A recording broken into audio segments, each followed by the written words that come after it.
You're mute. You are definitely muted. Welcome everyone to another edition of of Parent Power Hour. I know, right? It is kind of a little weird to see me stepping in and doing an introduction and starting off. But before I introduce our guests and we get started, everyone send up your thoughts and your prayers for Brother William, who's not feeling well now. I got that call today and that put me at like not a good space because I'm like, bro, I hope this man don't have to deal with what I went through in my family with corona and everything like that. But it's definitely real. I hope it's not that. But definitely keep him in your thoughts and in your prayers to go through, send love and light his way, everyone. Thank you. And thanks everyone for joining us. As always, y'all tap the screen, show your love, and of course, share the live to others that's in your network. All right. We have with us today the amazing Brother Alan Blackwell, who is the homeless and foster care liaison with Baltimore City Public School Systems. So welcome, Alan. He said, don't call him Mister. I was getting ready to do it again, Alan. I know. I go. Getting ready to do it right in there. But again, welcome to our little, podcast show where we're engaged with educators, parents, and stakeholders of the Baltimore City Public School Systems. We usually start off our show with some sort of connecting question. And I am going to ask you our connected question. Of course, those who have already joined us, please type your responses in the comments. How are you going to make this actual Christmas break or holiday break a break? Thank you for having me. I want to first say that, and thank you for everyone who is logged in on the stream. For me, to be honest, relaxation. And what relaxation looks like may be a day-by-day thing. I have small children, so for me, a moment of silence and just solace is always needed. Sometimes it's just sitting outside for a little while, get some fresh air. Great day is a nap. If I can get a nap in somewhere in there, maybe an hour, that's the best day ever. And then just try to enjoy. I'm a person that loves to be present in the moment. So try my best to be present when I'm with my kids and then be present when I'm by myself so that both matter and both have equal weight in me as a person. Okay. Awesome sauce. And so I will answer to y'all. I'm sitting here like, and I asked him the question. I thought of the question, but I ain't think about what I was going to do. But since you said like, I'm like that as well. Like I do like, I have two teenage girls, as most of our viewers know, and it's just us and a dog. So I think I'm going to definitely take this. I know they're excited to get away from the computer for a moment doing schoolwork and, having to do that. However, we do a little bit of project-based learning, so we're not cutting that out. We will still do a day of that during the week, but definitely, that family time where we sit and have a movie day or have a board game, just little things like that. I'm definitely going to do. And you are dead on when you say try to get in a nap. The good thing about them is they like the nap too, so it shouldn't be an issue for me to get in one. So yes. That's a beautiful thing. Thank you, Doe, for answering. Everyone out there, again, you all please share how you're going to turn it into a holiday as well. Y'all know that I am sharing. That's why y'all don't have my full attention yet to get us in our rooms. And I am about done with that, and I'm going to jump right in. If you have any questions or comments for Alan, please send them in. Just want to remind everyone knows that we had a family on a while ago, and I'm not sure if you know Alan, but we were working with a family who was in need in the school system. We have been pulling together some resources to trying to get them the best Christmas possible. So those who are watching, there is a list on our Facebook page that represents some of their wish lists. So if you would like to support this family for the holidays, please comment, let me know. My number is there. I am going to actually cook a dinner and take it to them. We all know that Mom Yolanda is very ill, just got out the hospital, and is actually not able to even, stand up and cook, along with the other things that are going on, the lack of resources, the lack of food, and all of those things. So, if you would like to reach out, thanks to those who have reached out. But Mr. Allen, could you please share a bit with us about what you do to support homeless families? Yes. So in Baltimore City Public Schools, there's a department, Homeless Services. That's that's the department I oversee. There's 4 members that make up my immediate team, and then we have a group of roughly about 12 tutors that work at different locations throughout the school year to give after-school tutorial lessons. And now during COVID, are now assisting students during the day with with their academics when they're logged in through the virtual school, and then also giving some supports in the afternoon for families that are working unconventional hours, usually parents that are showing up after 6. There's some type of educational service for their kids. That's what we do for the community. We also have a uniform voucher system. So one of the good things about Baltimore City Public Schools is that homeless services is self-identifying.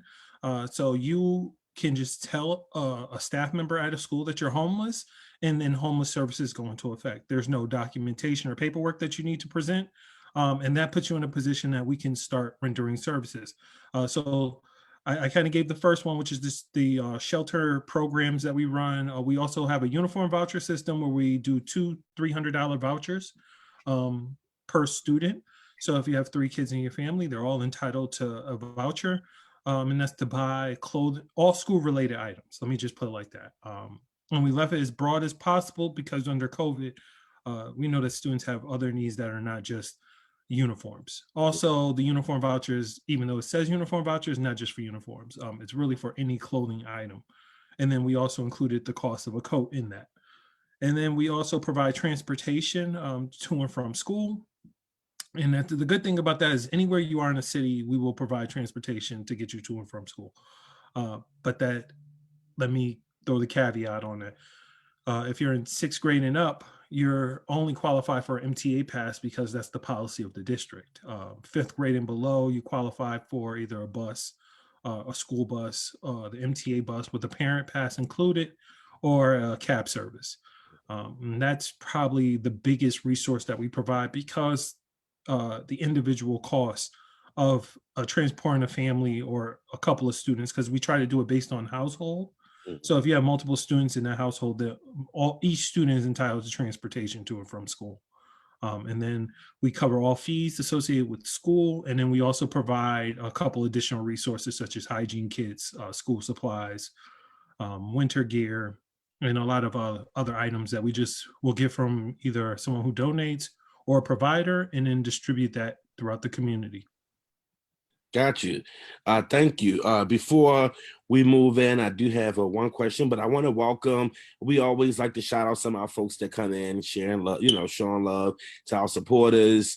Welcome Twyla, Kiki Harper, April Denise, Joanne, welcome Shorty, Heidi, Barbara Milburn, just to shout out a few folks. I know there are others in here. Thank you so much for being here, and happy holidays to you all. So how can one get the voucher? Okay, so the easiest process to it is to notify the school social worker. The school social worker should be available, but we've also trained the secretary, the school administrators, the guidance counselors, the school community coordinator, and the social worker.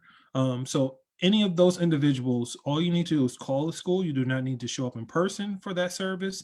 And then you will just let them know that you're homeless. They'll enter what's in the homeless database, which is really it's called Infinite Campus, which is our tracking system. Mhm. Every student puts their grades in. It's just one system. They'll enter you in that, and then the voucher system will produce the voucher. The average time, I would say pre-COVID, we could do it within 24 to 48 hours. Wow. Under COVID, I would say closer to probably 48 to 72 hours to produce the voucher. And then either the family can pick it up or someone from the school can pick it up. We also send it through interoffice mail, but I'll be honest, if you want it on time, we're much like the USPS, that we can put it in the mail. I can't guarantee it gets to you in good time. So pick it up. a lot of times we just say pick it up from our office and we'll have it available for you. Got you. And where do I get a voucher? Explain the process to me. I get a voucher, and where do I take this voucher to get the clothes, to get the uniforms Yes. or coat and the things that I need? So on the voucher, the vendor that works with us is Herman's Discount, which is located on Greenmount. A great organization, a part of the community. Kids attend city schools, local business. I'm big on those. And they're the vendor for our location. So the good thing is they are pretty much like a local Walmart. They have a lot of different items that people can use. The unfortunate part is they're only located on Greenmount. So for 3/4 of the city, it's limited to access to the location. We have worked on that in the past. We've worked with some other vendors, but unfortunately, we were unable to maintain those relationships for various reasons. Got you. How has COVID affected homeless families? I think homeless families have probably been affected the most out of everyone. The reality is they were already a group of people that were not provided for, and were already neglected and underserved. And if you compound other people having problems and those people being a priority for those problems, then you already push an underclass lower. And if you compound it with the fact that we haven't been funding, there's already inadequate housing, there's inequality, you add all these, homeless families feel this the hardest and feel it the most. And what we've seen over the years is that there is nothing that I've seen that shows that there's a decrease in this population. It only seems to be increasing. And if you calculate how Baltimore is already a city that's dealing with poverty pockets, because it's not across the city, it's in pockets.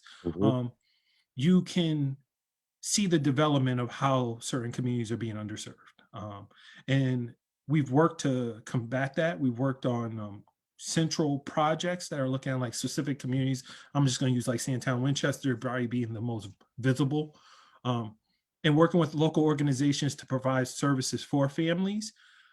But you have an issue that is bigger than the school system.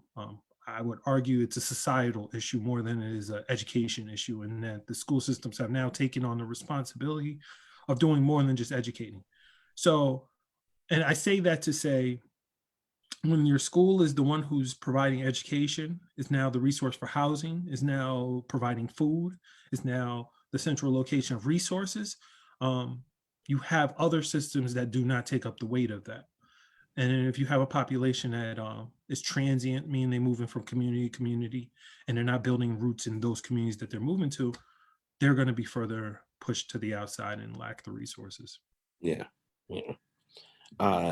Thank you for that so far. Again, everyone, please share the live and send in any questions that you may have for Alan, in reference to homeless services. I know a lot of you have been here with us as we've had these talks and these shows and have shown interest in some things. So if you do have a question, again, please type it in or comment for Alan.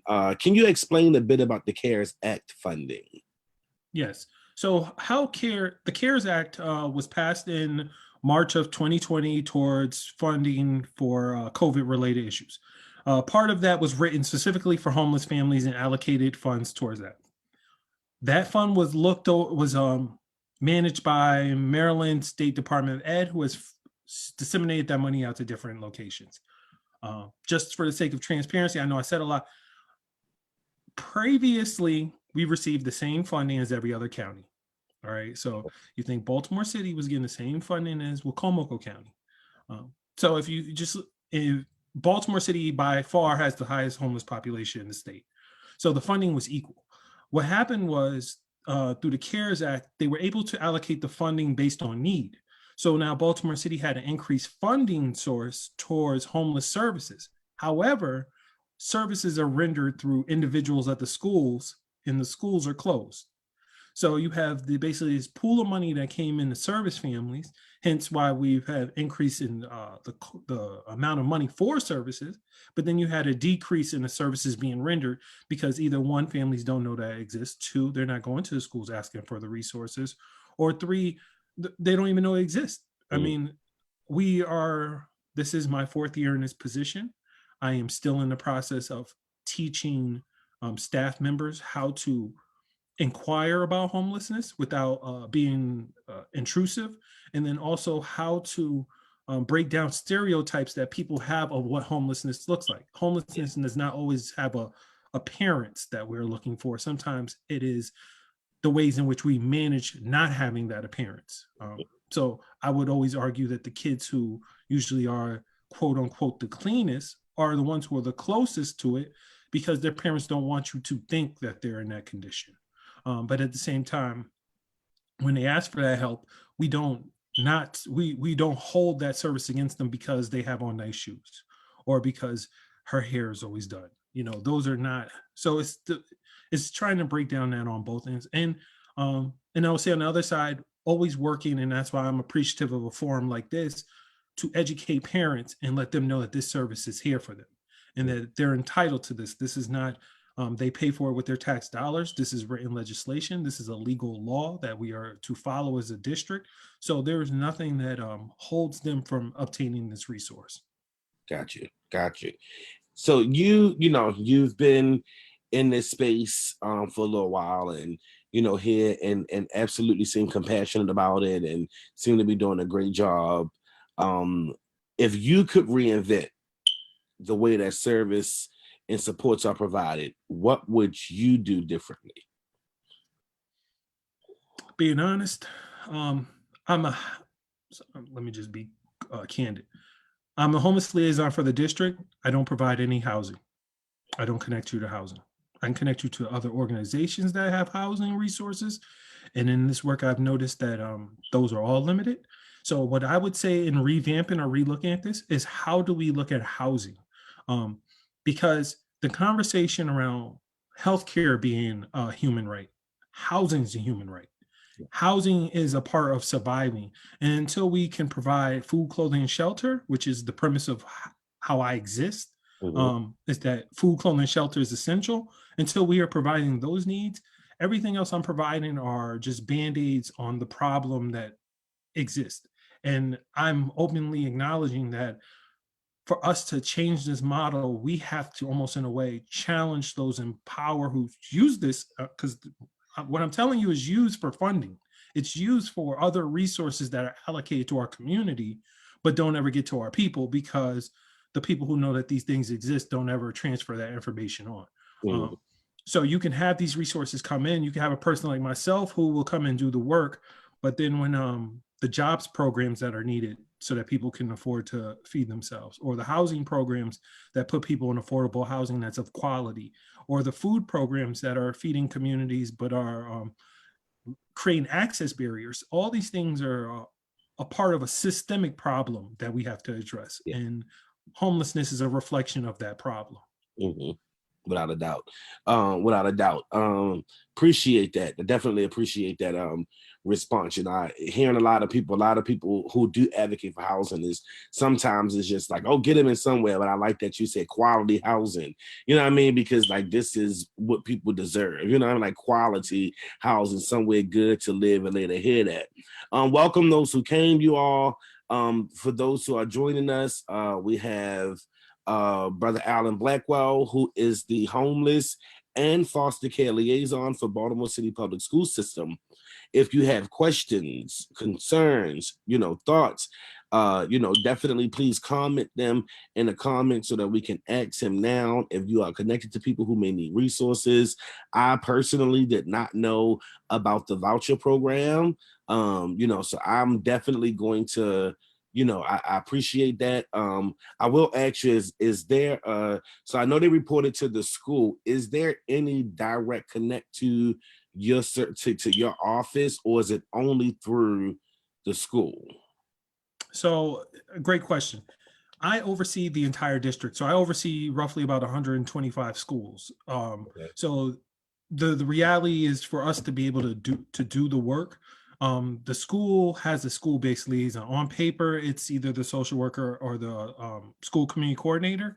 And the reason that being is that the face-to-face, hand-to-hand is done on their end. And then on my end, I'm more of the data management, Gotcha. fund allocator. Mhm. We run another program where we provide clothes at schools, Mhm. so that students who arrive to school and don't have the things that they need are not sent home, that the school received a grant to cover that fund.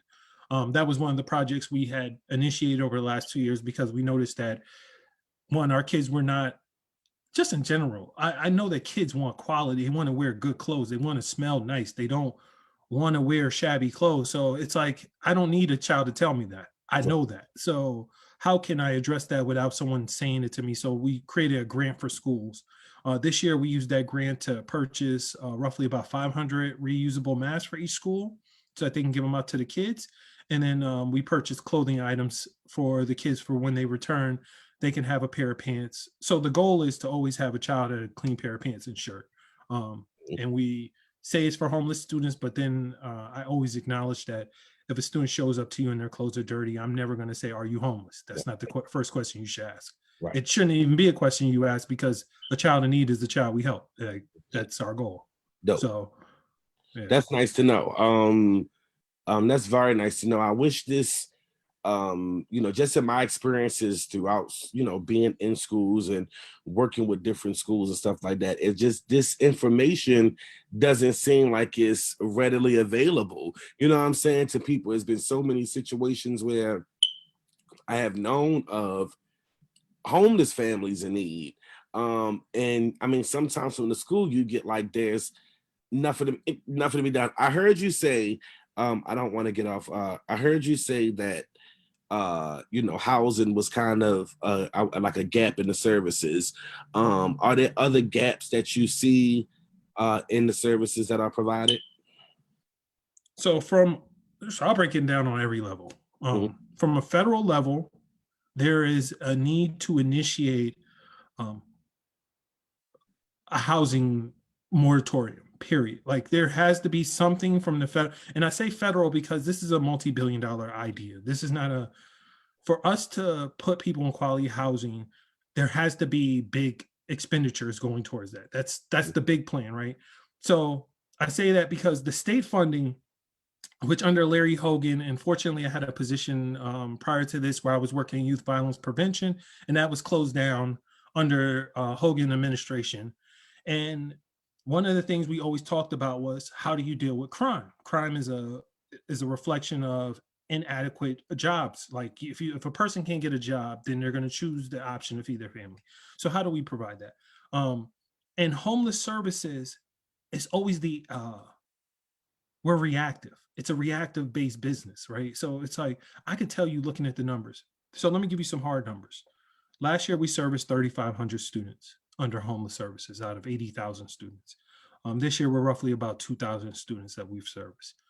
This is a severe undercount of the population. We know this. The 85% of those students that we document as homeless are elementary age, which means 15% are high school students. We know high schoolers are the number one group of students that are going to be on their own, usually having to move from couch to couch, are fending for themselves, are put in positions of having to be adults without having the support of an adult, because that's really what it comes down to. Because they're still responsible, they just don't have the supports, right? They can't go advocate and get their birth certificate. All these other services that are needed are not given or not done because of something else, right? Mm. Let me just say something else because there's always some excuse. And in our department in particular, I know if I can provide you a job, I can get you quality health care, and I can put you in a house, you're going to ask for help and you're going to feel the outcome of that help. But if um, I give you a voucher, let me just use the voucher. I pushed hard for the voucher system to increase, but at the same time, I acknowledge that the voucher system does not fix the problem, right?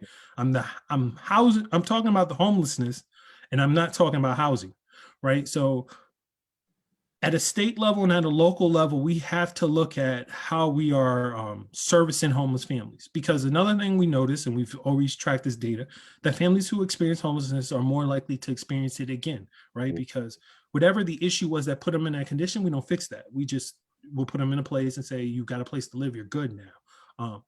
But we never dealt with the mental health issue that you had. We never dealt with the health issue you had. We never dealt with the employment issue, the incarceration issue that you had at 18, but now you're 35 and you're still dealing with the ill effects of that. Like so it's more holistic that we have to approach it from. And it requires so much of us, like us as individuals, to apply that pressure. Because I'll tell you we just finished a campaign, and I'm probably gonna go off on a tangent right here, but we just finished an election for Baltimore City. Homelessness was on the agenda. People spoke about homelessness as something that was important, that they wanted to fight for and then fight against. But when it comes to making those decisions, they don't always trickle down to the people, right? Absolutely. So ideas will come, things will be written, but the things will not trickle down. And I don't hold this against, like Brandon Scott's just got in office, so he's not accountable for this. This is way before he was probably even born. So if we're going to move forward on that, and we're going to say, let's say, apply Baltimore City Public Schools to be better in this field, it has to be applied that Baltimore City sits at the table with HUD, sits at the table with the mayor's office, sits at the table with food and nutrition, or health and human services, that all these systems that impact individuals' lives all come up with a solution collectively, so that we're not siloed, so that when I have a solution, my solution is just not mine. It's not, when a person who's watching this has a problem, that when they go to DSS to ask for help, that they can give them a resource at the school system. Because what we all experience is that only one place can help me at one time, and they never can help me somewhere else. So when I'm at school and I'm saying, my child has other needs, my child's asthmatic, how do we connect you to health services without just saying, call this number, which is the worst answer I hear people give, like, call this number. Call this number means what? Because when I call, they respond different, right? Because I'm calling from a system. I'm calling from something that they consider equal. When you call as an individual, you're calling as an individual, so you're calling in their mindset based on whatever they're dealing with. That's how they're responding. And we have to break those barriers. And a way to break that barrier is systems talk more than individuals talk. So we're kind of in that phase. That conversation is starting, but I always worry that in moments of trauma we react, but when calm comes again, we'll go back to the way things were. And we're in this condition because we got comfortable with the way things were, and they suck. I mean, I apologize, but that's listen, you don't have to apologize. And I'm gonna tell you, me and William are two different. I like it. I like the raw, uncut, real. I was getting ready to say too, on this show, William, always one thing that we do is when our guests are here, our esteemed guests as yourself are here, and they're spitting, knowledge, we call them nuggets, we'll sprinkle and say nuggets, and you definitely just sprinkled some nuggets. We were actually, like I said, when we were on a little while ago and talking about it, we were talking about, those services, and you say that like that's kind of happening now. Is that so? Are you like, are you pushing to get these systems to work together? And like, is there support with that though? You know what I'm saying? Like, is it only you that's doing it? Is it is it support? Are you getting the support that you need to actually push these systems to work together? So I'm gonna say that any progress is good progress, right? So slow motion better than no motion. But at the same time, we are not moving at the speed. How do you ask people in privilege to shatter inequality, right? Like, how do you ask a person who, I'm gonna use myself as an example, right? I get to work from home and I get to share the experiences of people who don't get that choice at all, right?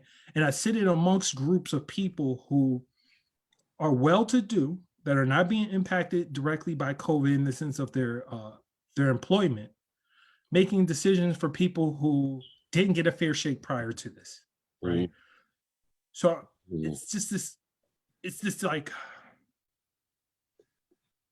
a storm, right? And I feel like we're smelling the rain, we hear the thunder, but it hasn't hit us yet, right? Because if my office, so so I stay on topic. We are working with other departments, but their need for change is different than ours, right? Mhm. Me is different because I see the statistics every day of homicides in the city.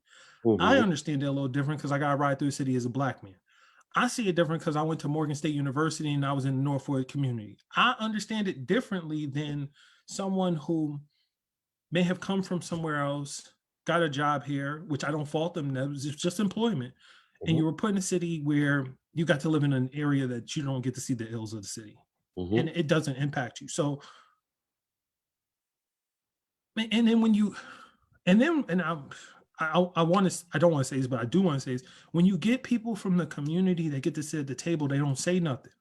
They Mhm. don't apply pressure. Like Baltimore City public schools exist because Baltimore.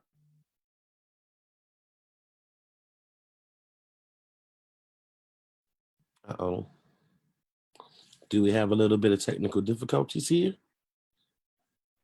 Please come back. I am enjoying this guy.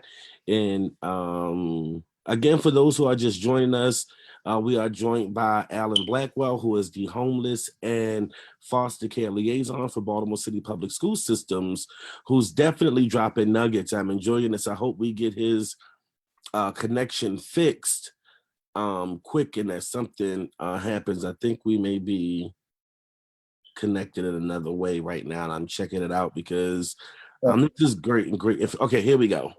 My fault. That was the universe telling me to shut up.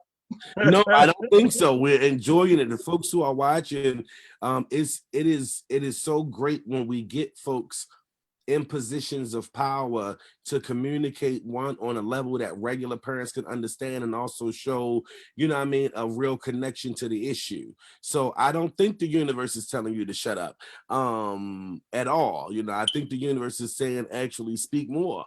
And you know what I'm saying, and say exactly what it is. We definitely appreciate it. I don't know if you were finished your point before you got cut off. Oh, my point was just that it's upon the parents.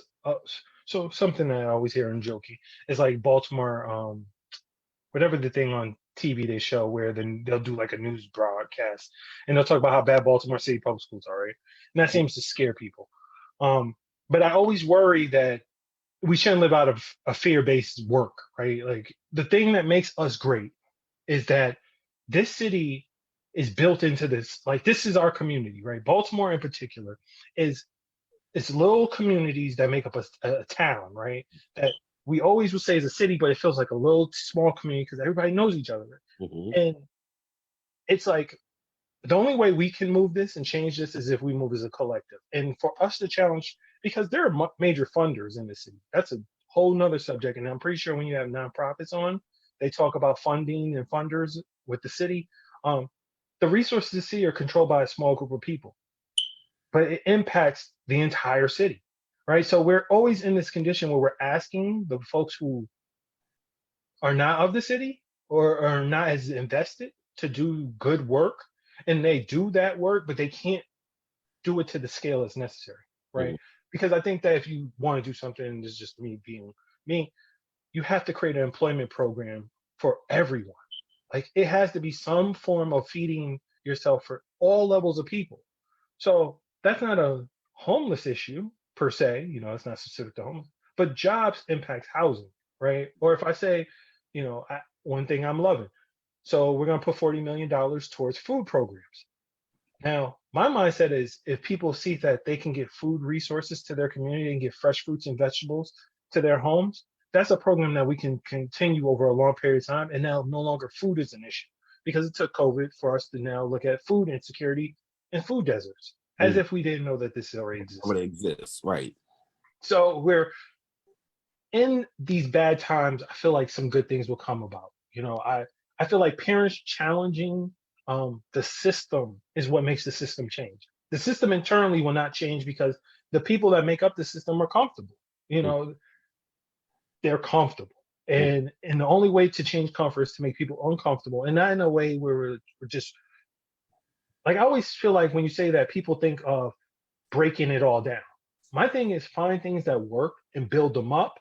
And then things that are not working, find people that support you and build a coalition to change that, because I've seen that move things. I've seen how community organizations have applied pressure to the district, and the district changed for that. But it wouldn't happen if you do it in isolation, or especially with families. If you feel like you're alone, find other people that are on the same accord or having the same issue with the same school, and build something together and then present it, because you'll see things change, especially like right now. Right now, I think everything's so vulnerable, and no one knows really what they're doing. And I don't mean to say that as shade on people's jobs. I say that people don't know what they're doing because no one was prepared for this. And when it hit, no one was ready for what it became, right? Like we distribute Chromebooks in a community in a city that has 30% no internet, right? So it Right. was great. We were able to do that. We moved to a virtual model, but we don't have kids who have internet or housing or any of the other things that make it suitable to learn. This is the only way it was going to get exposed. I honestly believe that in the number, because right now we're missing roughly like 15,000 kids have not checked in to the school system. Mm. This is applying pressure because now, one, funding is directly connected, and two, it challenges us to come up with new methods of reaching out to families. Calling a phone number or just popping up at a house no longer works. So now what are we doing? Are we reaching out to organizations? Are we partnering with real organizations? Because there's a difference in the organization that sits in a community and receives funding and um, builds up their organization, and then those who take their resources and go directly to the people People. and are helping folks hand them out. Like, I'll just use Safe Streets as an example, where it's one of those organizations that are in the community seeing it every day. Those are the partners that we have to look for, and not the ones who are just gonna cut a check and then tell you great job and you're doing great work. Yeah, yeah. Welcome, welcome, Michael. I'm glad to see you, Tracy. Kiki, Kaisha. I see a couple other people have joined and came through.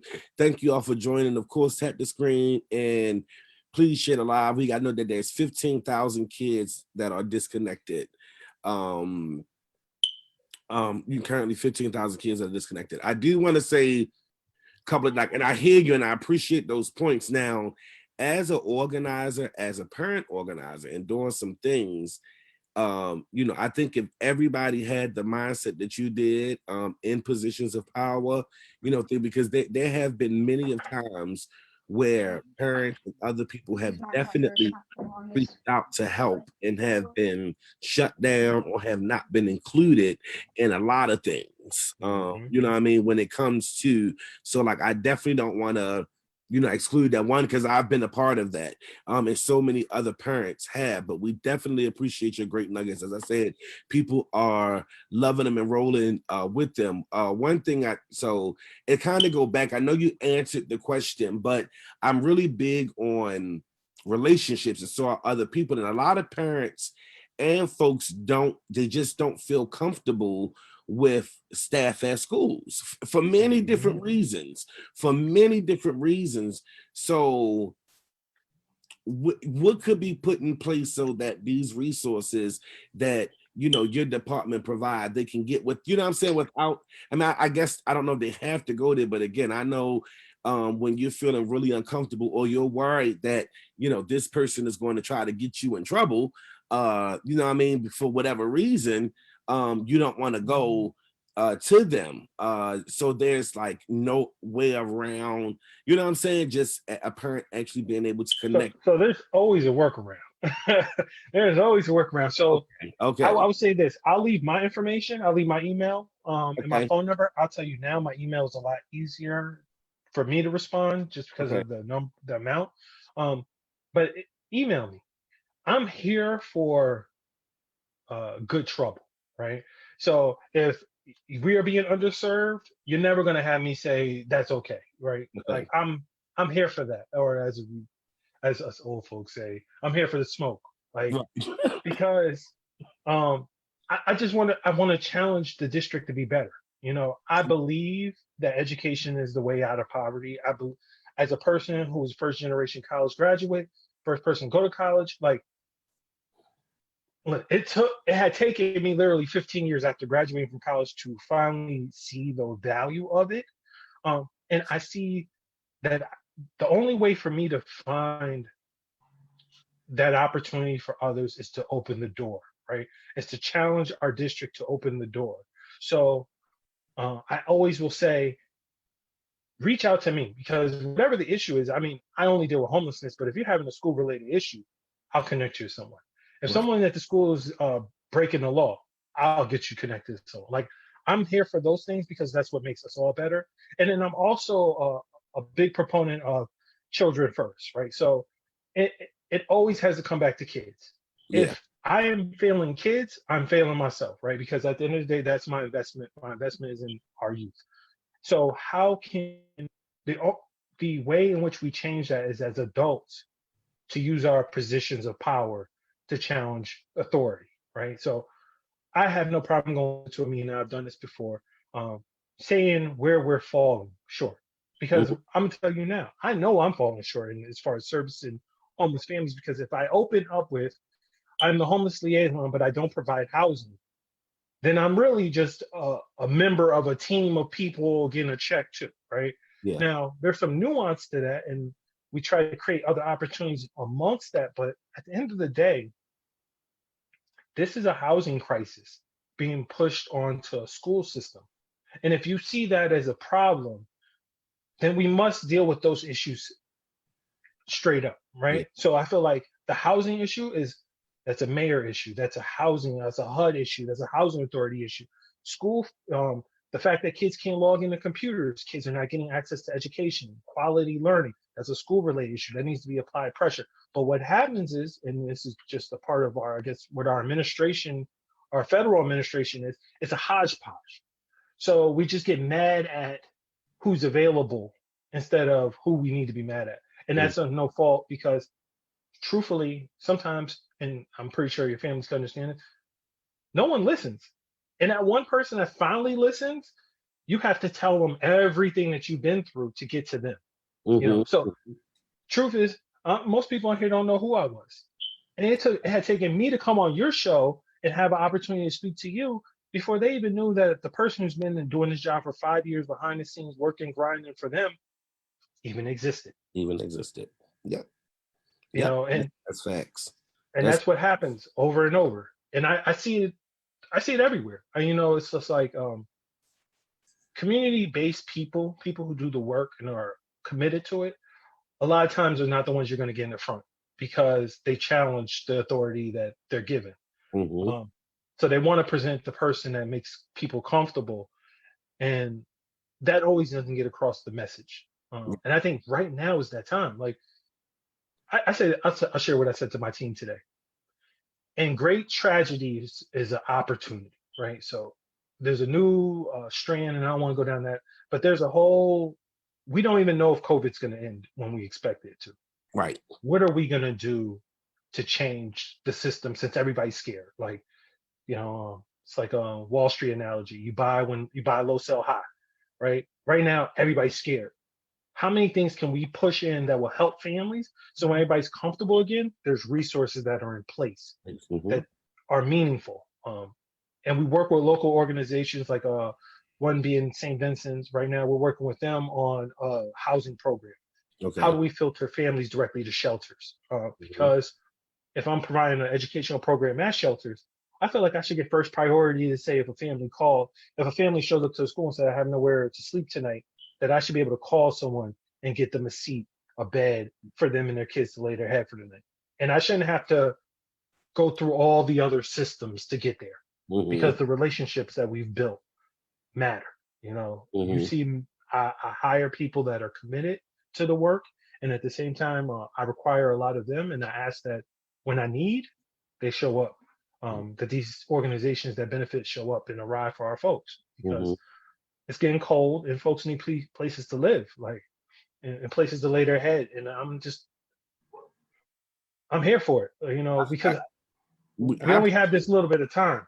Right, right. I could go on and on about that. I'm not going to, but because the way that systems and how things work here, again, everybody don't have your mindset.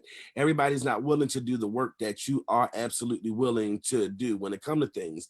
And in Baltimore, there's this history of relationships that not good ones, but relationships that's not used in a good way. So like you just described, utilizing a relationship in a good way that would get people, you know, needs met there because of what you've done. But other people are literally only tied and connected because you funded my campaign, or, you know, you've done this and that's why I'm doing this because this person, you know what I'm saying? Like it's so much, but we can get into that whole, that's a whole nother conversation. I don't want to get sidetracked with that because, you know, this is about homeless services, you know, and thank you for the information.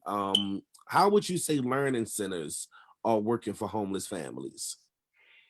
So let me kind of explain homeless how it works. So the student learning centers were first priority were homeless students. When it was when the thought came about, I was fortunate enough to be at the table when they were just thinking through the idea. And one thing that we've implemented over at least the last 3 years, and I always speak to the last 3 years in particular because it was one of my initiatives, was homeless students are first priority on all student-related events and activities, right? So when it comes to anything that we're talking about housing students. So in this situation in particular, the student learning centers are places where students are able to get the virtual learning experience inside a building and get some of the other needs met, such as 2 meals. Some places they will even give you dinner, and then they will also have recess and they have some structure. Homeless students accounted initially as 50% of the population of enrollees. And one of the biggest initiatives that we had to push was to provide transportation to those locations. Because it was one thing to say, hey, you know, you can go to a place and get an education. There's another thing to say, you got to find your own way there. So if you live further than 1.5 miles, you're entitled to transportation. So in particular, families who are experiencing homelessness will get transportation, will be able to get first priority. So if there's a seat available at that well, here's the good thing. It's a seat available anywhere in the district. So if even at the closest location, there's nothing available, we will find you a seat somewhere. Okay. Now, the problems that exist is it's only for elementary age kids. So my high schoolers, my middle schoolers are still, well, we do 6th graders and 9th graders, which was the mindset was those are students who are new to an environment and probably need a little bit more assistance than some of the other students. And homeless students, when we first started, was awesome, right? We were just getting as many kids as we could. I roughly had to start out about 150 kids, but then time goes on and life kicks in and it gets cold and the weather changes. And then all of a sudden we start seeing this decrease.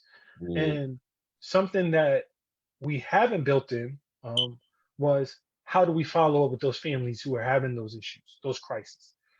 Because one of the worries was how many of those families are having a crisis. Like, you know, it's okay. And I won't, it's okay to say I help 1 or 2 people. It's different when you have to help 100 people. And when you pick up that task, I think where everyone finds across the board is I talk about homelessness and I make it sound like it's something that we can do, right? Like what I'm saying right now sounds like things we can do. Right. But when you see it and the magnitude of what it is, you realize we're not even nowhere near prepared. Close. Oh yeah, absolutely. Like we're not even in the arena. So like we're talking about feeding kids. We're talking about that. But one of the arguments that I made was that kid's fed. They go home to a house of starving people. Yeah. Because we didn't send food to the house. We didn't send them with what they need. Because we didn't look at it from a holistic perspective. Because we still see an individual. Yeah. It was that now we're having a conversation of holistic approaches. And then let me be clear. I wasn't the person who like stood on that. I was just a person who believed that that was necessary and was willing to stand with others who felt the same way, right? And thankfully, there are other members of the team who felt the same way, that we have to look at families, right? Well, that 150 kids now turns into 400 people. Now, all of a sudden, it's a different type of management. And then when you're looking at a city that is already impoverished, and when you really get into the hard numbers, over half of the city is below the poverty line or close to it, you're having an issue that is so big that it's almost better to ignore it, where I think most of America has done up until now. It's just to ignore it. It's better to act like it's not there, because then when I see it, then it becomes real.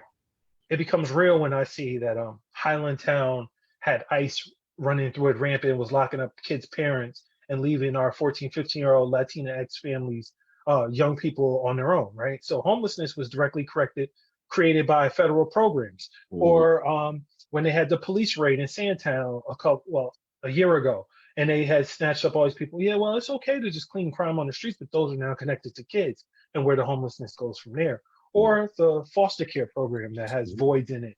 So when kids go into the foster care program, they're more likely to end up homeless. And that even when you're having conversations with DSS, they know that and haven't changed their practices. Yeah. So you're having so we got into a point now where like our student learning centers are places to really just get kids off the streets, to get them in a location.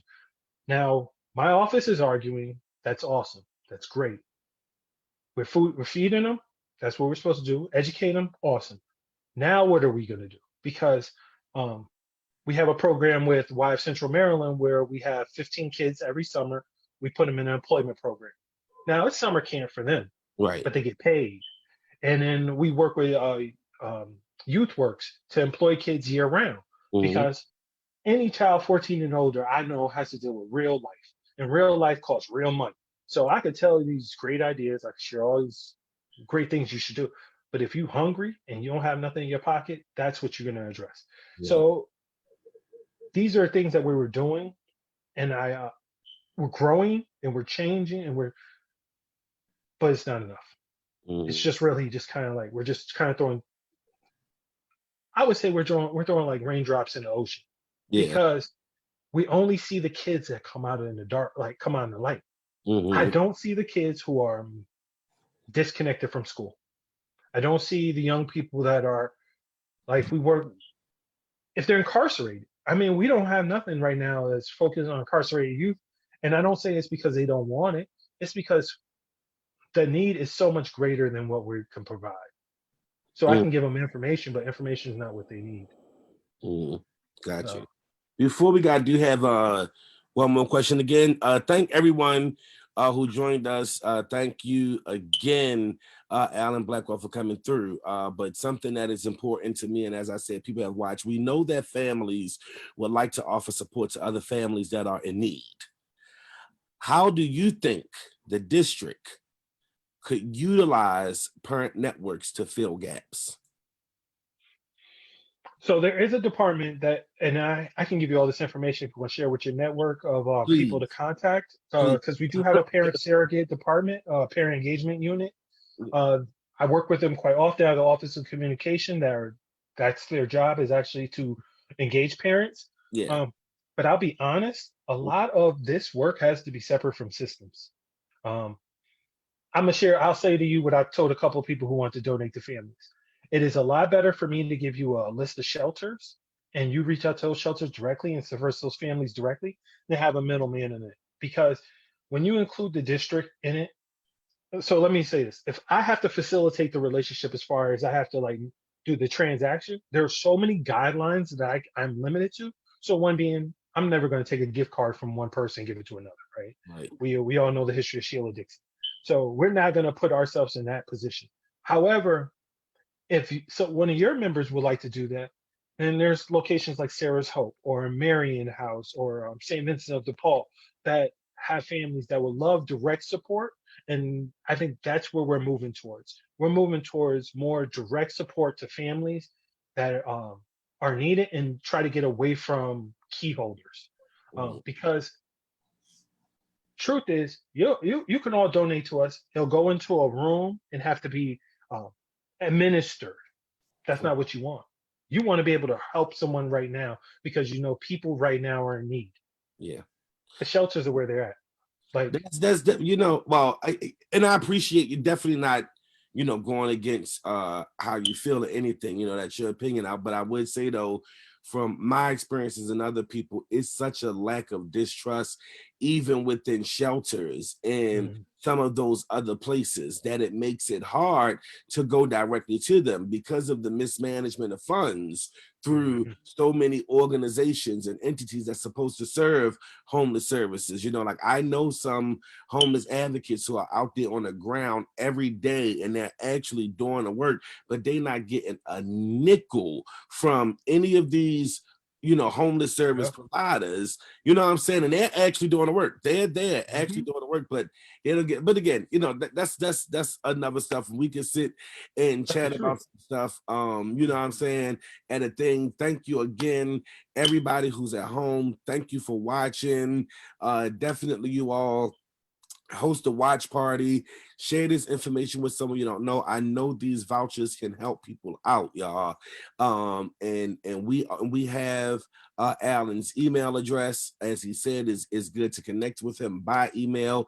So if you know someone who may be in need and don't have that relationship at the school, or whatever reason, there are many reasons why people don't want to go directly to the school. I've seen it, I've witnessed it. So I appreciate him for being open, you know, and servicing folks who are really in need. Join us back here on Thursday as we have parent chat at Tyrone's house, you know, where that's my thing. I'm a lot more relaxed and comfortable on Thursdays because that's more of our conversation with parents. And then back on Wednesday, again, keep William in your thoughts, in your prayers and everything. I do believe, I'm pretty sure that we are going to do some type of Xmas Eve show. I don't know if it's going to be a whole hour, but just to come on and share love with folks, you know, wish people a happy holiday, because y'all rock with us. You know what I mean? Like y'all keep us here, y'all come and everything. So I think it's important for us to share love with everyone that are here. Trust issues are real and valid. Absolutely, Kaisha, they are real and valid. But yeah, and then join us back on Monday. Again, keep William in your thoughts and your prayers. Thank you again, Alan. I'm pretty sure at some point we're gonna have to have you back. As I said, it's good to have people who can connect with all people on a level of understanding and show, you know, sincerity and realness, because we don't get that from everybody that come from, I ain't gonna say where they come from. But yeah, we don't get that from everybody. So thank you. And yeah, y'all, again, catch us back here. We out. Thank you.